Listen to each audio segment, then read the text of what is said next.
अच्छा, दिन दहाड़े वसई के अंदर अभी सुबह में 9:15 हादसा हुआ है, ये जमात खाने के पास में मारवाड़ी। और ये अभी दिन भर दिन बढ़ते जा रहा है। इसके लिए पुलिस प्रशासन को कुछ ना कुछ करना पड़ेगा। और ये रिक्शा में हादसा हो गया और ये सीनियर सिटीजन के साथ आजकल ये वारदातें यहाँ पर बहुत सारी होती जा रही है। माजी आप टेंशन मत लो, इसके लिए हम करेंगे कुछ और इसको सीसीटीवी कैमरे में चेक करवाएंगे। और वो नशा होता है कोकीन, ड्रग्स, चरस, अफीम। ये महंगे नशे हैं। ये 1 ग्राम नशा लेने के लिए लोगों को 4 से 5 हज़ार रुपये की आवश्यकता होती है। और ये 4 से 5 हज़ार रुपये में नशा पूरा नहीं होने वाला, क्योंकि इसमें एक टीम होती है, एक ग्रुप में ये नशा किया जाता है। और इस ग्रुप को अब ज़रूरत पड़ती है 10 से 15 हज़ार रुपये की। और ये 10 से 15 हज़ार रुपये इकट्ठा करने के लिए इनको चैन तो छीनना ही पड़ेगा, सोनार की दुकान लूटनी ही पड़ेगी, किसी बड़े व्यापारी को लूटना ही पड़ेगा। और अगर कोई इन्हें 15 से 20 हज़ार रुपये दे तो ये आपकी भी हत्या कर सकते हैं, कानून की भी हत्या कर सकते हैं, समाज की हत्या कर सकते हैं, अपने आप की हत्या कर सकते हैं, अपने बाप की हत्या कर सकते हैं। चैन स्नैचिंग की घटना घटी वसई के दीनदयाल नगर में। यहां पर लगभग 65 वर्षीय महिला की दिन दहाड़े गले से चैन लूट ली गई। घटना को अंजाम देने वाले लुटेरे ऑटो रिक्शे से थे और रिक्शे से घूमकर लूटने वाले लुटेरे और आगे कितने लूट को अंजाम देंगे, ये तो आने वाला वक्त ही बताएगा। नमस्कार दोस्तों, आप देख रहे हैं इंकलाब न्यूज। मैं फारूक शाह और आज खबर है वसई से। वसई के दीनदयाल नगर में एक ऐसी घटना सामने आई है जिसने वसई के दीनदयाल नगर की महिलाओं के अंदर डर पैदा कर दिया, क्योंकि कुछ उपद्रवी तबके के लोग और चैन छीनने वाले गिरोह सक्रिय हो चुके हैं और उन्होंने एक महिला की चैन की छिनैती की। और छिनैती भी इस तरीके से थी कि जो हैरान करने वाली थी। पहले आपने कभी भी सुना होगा कि चैन छीनने वाले जो लुटेरे होते हैं वो बाइक से होते हैं या पैदल होते हैं या फिर जो है कि गाड़ी से होते हैं या ट्रेनों में करते हैं ऐसा काम। लेकिन अब चैन छीनने का जो गिरोह है वो ऑटो रिक्शे से कर रहा है। दीनदयाल नगर क्षेत्र एक ऐसा क्षेत्र है जहां पर रेसिडेंशियल एरिया काफ़ी बेहतर है, जहां पर के काफ़ी अच्छे तरीके से बड़ी अच्छी अच्छी खूबसूरत दुकानें हैं, मस्जिद की रोड है। फिलहाल इसमें पुलिस का जो रोल है वो काफ़ी अहम रहा। पुलिस ने तत्काल तत्परता दिखाते हुए पीआई जगह पर पहुंच गए और एक बार नहीं 2-2 बार और इस मामले की तफ्तीश की जा रही है, मामले की जांच की जा रही है, क्योंकि ये सक्रियता जो चोरों की हुई है ये आगे कोई बड़ी घटना को भी अंजाम दे सकती है।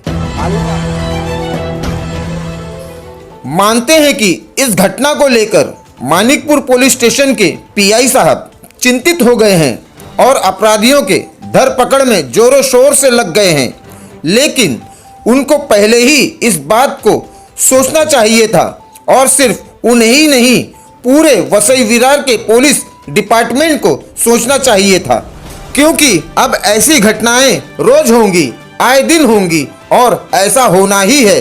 और इन सब के जिम्मेदार हैं महंगे घातक रासायनिक नशे के पदार्थ जैसे एमडी, कोकीन, चरस, हीरोइन, अफीम, गांजा और अन्य कई प्रकार के ड्रग्स।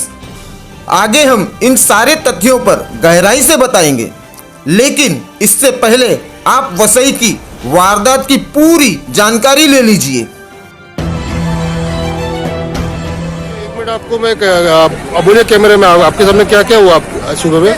मैं सुबह में आ रही थी पीछे मस्जिद के आगे, वो गेट निकला तो मेरे से पीछे से चैन खींचा जो खींच के वापस रिक्शा में बैठ के चला गया। ये कितने बजे हुआ ये? 9:15 के बीच में। अभी सुबह में 9:15 बजे? हाँ, सुबह में। आपने कोई शिकायत किया क्या पुलिस में? नहीं किया। क्यों नहीं किया आंटी जी आपने? मैं घर पर बोली तो बोले करेगा, नहीं किया। फिर भैया जी को बोली, मेरा चैन खींच के लेके गया। अच्छा, तो आपने वो जो आपसे जो चेन खींचा, आप उसको अगर चेहरा देखा तो आप पहचान सकते हो क्या? चेहरा तो मैंने नहीं देखा, पर वो जवान जैसा दिखा। पीछे का फूट देखा, रिक्शा लेकर रिक्शा चल रहा था, इधर ही खड़ा था। मैं उधर गेट पे आई तो हाँ। अच्छा, तो ठीक है। ये आपको अभी कोई कितने का था चेन? हो चैन 1 तोला और 13 ग्राम का चैन, 13-14 ग्राम का चैन था और पेंडल था 5 जैसा। में आपने सुना होगा काशी मीरा के अंदर भी एक ऐसी ही घटना सामने आई जहां पर के लुटेरों ने खुलेआम दिन दहाड़े सोनार की दुकान लूट ली। और ऐसी घटनाएं अब बढ़ते जा रही हैं। इसके कई रीज़न हैं, कई वजह हैं। पहली वजह तो बहुत लंबे समय से बेरोजगारी का आलम झेल रही है दुनिया, और ख़ास करके भारत के अंदर भी बेरोजगारी बहुत बेइंतहा बढ़ चुकी है। बेरोजगारी के साथ साथ युवाओं के अंदर नशे की लत दी जा रही है, और ख़ास करके ये नशा उन युवाओं को दी जा रही है जो बेहतर घर से शिक्षा प्राप्त करने वाले हैं, जिनके घरों में अच्छे परिवार से रहते हैं। उन बच्चों को नशे की लत दी जा रही है। नशा भी कोई सस्ता नहीं, तम्बाकू, गुटखा, पान मसाला, इसके ऊपर कानून पे कानून बनाए जा रहे हैं। तमाम तरह के बड़े से बड़े कानून बनाए जा रहे हैं, यहाँ तक कि गुटखा बेचने वाले की जमानत तक जब्त हो जाएगी। जब मामूली से 15 रुपए, 10 रुपए, 5 रुपए की सुपारी का ये हाल है कि उसके ऊपर इतना बड़ा प्रतिबंध है कि गुटखा बेचने वाले को 15 साल की जेल हो सकती है। गुटखा बेचने वाले के ऊपर जुर्माना लगाया जा सकता है, उसके ऊपर कैद हो सकती है, उसको सजा हो सकता है। लेकिन अब जिस नशे की बात मैं कह रहा हूँ, उस नशे की वजह है कि जिसकी वजह से चैन की स्थिति होती है, जिसकी वजह से हत्या होती है, जिसकी वजह से मर्डर होती है। क्योंकि चैन छीनने वाले गिरोह जो हैं, उनको चैन छीनना ही उनकी मजबूरी है। उनके पास इतनी मोटी रकम होनी चाहिए कि उस मोटी रकम के पैसे से वो अपने नशे की लत को पूरी कर सके। और वो नशा होता है कोकीन, ड्रग्स, चरस, अफीम। ये महंगे नशे हैं। ये 1 ग्राम नशा लेने के लिए लोगों को 4 से 5 हज़ार रुपए की आवश्यकता होती है। और ये 4 से 5 हज़ार रुपए में नशा पूरा नहीं होने वाला, क्योंकि इसमें एक टीम होती है, एक ग्रुप में ये नशा किया जाता है। और इस ग्रुप को अब जरूरत पड़ती है 10 से 15 हज़ार रुपए की। और ये 10 से 15 हज़ार रुपए इकट्ठा करने के लिए इनको चैन तो छीनना ही पड़ेगी, सोनार की दुकान लूटनी ही पड़ेगी, किसी बड़े व्यापारी को लूटना ही पड़ेगा। और अगर कोई इन्हें 15 से 20 हज़ार रुपए दे तो ये आपकी भी हत्या कर सकते हैं, कानून की भी हत्या कर सकते हैं, समाज की हत्या कर सकते हैं, अपने आप की हत्या कर सकते हैं, अपने बाप की हत्या कर सकते हैं। इसलिए प्रशासन को जल्द सतर्क होना पड़ेगा। सरकार को ये बात समझनी पड़ेगी कि बेरोजगारी को कैसे भी करके कंट्रोल में किया जाए। और साथ में ड्रग्स के मामले में जो नशे के व्यापारी हैं, इनके ऊपर कड़ी नज़र रखनी पड़ेगी।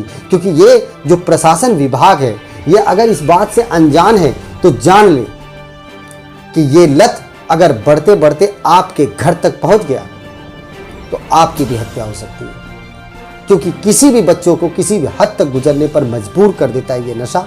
और इस नशे के व्यापारी छोटी मोटी रकम देकर के कानून की आंखें बंद तो कर देते हैं, लेकिन ये याद रखे कानून के लोग अपराधियों से सतर्क हो जाए। क्योंकि वो अपराधी आपके बच्चों को अगर अपराधी बना दिए तो आप कहीं के नहीं रहेंगे। इसलिए सतर्कता जरूरी है और इस नशे के व्यापारियों पर कठिन कार्रवाई करना बहुत ज़रूरी है। मिलेंगे फिर अगले खबर में कुछ ऐसी ही खबरें लेकर के। तब तक के लिए देखते रहिए इंकलाब न्यूज़। अल्ताफ जीवानी के साथ, कैमरामैन कमरुज जमा के साथ मैं फारूक शाह। नमस्कार, आप देख रहे हो इंकलाब न्यूज़ में अल्ताफ जीवानी। हर शनिवार और मंगलवार को देखिए इंकलाब द फायर। ये जमीनी हकीकत आप लोगों के लिए सिर्फ रहती है।